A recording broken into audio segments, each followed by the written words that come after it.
இனிமேல் உங்களால் என்னால் கூப்பிட முடியாது. நான் கிளம்புறேன். வக்கீல் நோட்டீஸ் வரும். ஜவரமா முடிஞ்சா அவனோட வாள் எல்லாம் கிளம்பி வந்துடு. அப்பா நான் பார்த்துக்கிறேன். வக்கீல் நோட்டீஸ் அனுப்பிடலாம். நான் ஒரு ஃப்ரெண்டாக சொல்கிறேன். எதையும் பொறுத்துட்டு வாணும் அவசியம் இல்லை. விட்டுட்டு இன்னொரு கல்யாணம் பண்ணிக்கோ.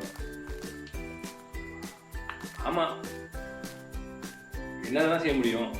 வெறும் டைவர்ஸ் கேஸ் தான் வருது. இப்போ புதுசு இல்லையே. என்னடா உங்கள் அம்மா அப்பாவும் பிரிஞ்சுட்டாங்களாமே, நீ யாரோட இருக்க போகிற? என்னங்க வித்தியாச சம்மந்தம்லாம் பேச நினைக்கிறீங்களா? வணக்கம், நான் உங்கள் இயக்குனர் சுரேஷ் பேசுகிறேன். இது கொஞ்ச நேரம் முடி நான் சொன்ன வார்த்தைகள்லாம் இப்போ சமுதாயத்தில் குடும்பத்தில் யதார்த்தமாக அடிக்கடி கேட்குற கேள்வி பதில்கள் தான். இந்த உரையாடல் தான் நிறைய கேட்குறோம். அதுக்கு என்ன காரணம்னா, டைவர்ஸ் சாதாரண விஷயம் தானே அப்படின்னு சொல்லலாம். மறுமணம்ங்கிறது சாதாரண விஷயம் தான், பெண்ணுரிமைக்கான முன்னுரிமை அப்படின்லாம் சொல்லலாம். ஓகே, ஆனால் இப்போ சமீப காலமாக இந்த உரையாடல்கள் எங்கே பார்த்தாலும் ஸ்கூலில், காலேஜில், ஒர்க் பண்ணுற இடத்துல, ஆஃபீஸில், ஃபேமிலியில், சொந்தக்காரங்களில் எல்லாருமே அட்வைஸ் பண்ணுறாங்க, முடியலாம் பிரிஞ்சிருங்கம்மா அப்படிங்கிறாங்க. அதாவது இருமணம் இருந்தால் திருமணம்.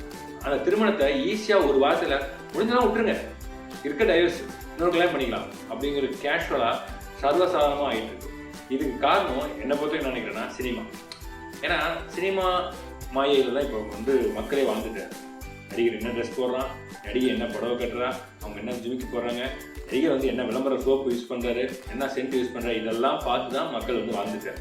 ஸோ புற விளம்பரம் பார்க்குற மக்கள் நடிகரோட அக வாழ்க்கையை உள்ளே போய் பார்க்குறாங்க.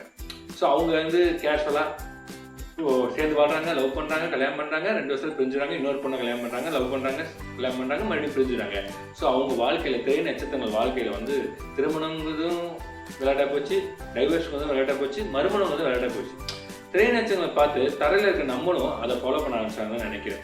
ஏன்னா நீங்கள் பாருங்கள், இந்த 2-3 வருஷத்தில் தனுஷ், ஐஸ்வர்யா, மிகப்பெரிய சூப்பர் ஸ்டார் பொண்ணு தனுஷ் கல்யாணம் பண்ணவர், ஆனால் அவங்களிடம் பிரிஞ்சுட்டாங்க. அப்புறம் ஜிவி பிரகாஷ், சைந்தவி, அப்படியே வரிசையாக வந்தால் இப்போ ரொம்ப பாராட்ட பார்த்தா ஜோடியாக இருந்த ஜெயம் ரவி, ஆர்த்தி 2 பேர் பிரிஞ்சுட்டாங்க. கேட்டால் எல்லாருக்குமே குழந்தைங்க இருக்குது, 2 குழந்தைங்க இருக்குது, விவரம் தெரிஞ்ச குழந்தைங்க இருக்காங்க. ஆனால் அவங்க டைவர்ஸ் பண்ணிட்டாங்க. கேட்டால் மனசு டைவர்ஸ் பண்ணுறோம் அப்படின்னாங்க. ஸோ இந்த டைவர்ஸுக்கு காரணம் என்ன வேணால் காரணமாக இருக்கட்டுங்க. டைவர்ஸுக்கு 1000 காரணம் இருக்கணும். வாழ்றது சேர்ந்து வாழ்க்கை ஒரு காரணம் இருக்காது.